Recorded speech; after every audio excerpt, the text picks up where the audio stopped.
So here I am onto my Gov account, and under linked services I have here Housing Vic online services. If it's not showing up over here, then you have to click on view and link services, and then under a link services page you will find this option under link a services, and then all you need to do is click on the link, and then once you click on the link it will come up over here, right? Housing Vic online services. Now the next step, you go on to the website by clicking on go to services. So here I am onto this website called services.housing.vic.gov.au, and on this page I need to click on this option, apply for Victorian Housing Register application. Click on that, and then after that these are the information you need to read. Applying for housing, what is social housing, am I eligible to apply, things to know,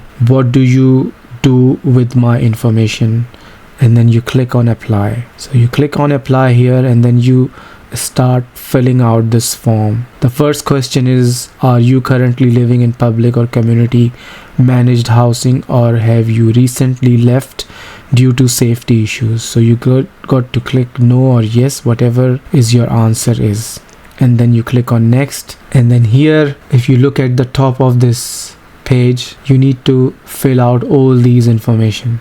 In about me, number 1 about me section, you have to fill out application details, personal details, contact information, income and assets, and needs. Once you complete these sections, then you got to go on to current situation. So once you click on current situation, it's not opening it right now. You got to fill out whatever the options are under current situation. You got to fill out all that, and then after that you got to fill out the location form number 3, and then after that summary number 4, and then you submit the form, and then wait for the answer from Victorian Housing Register what the result of your application is, right?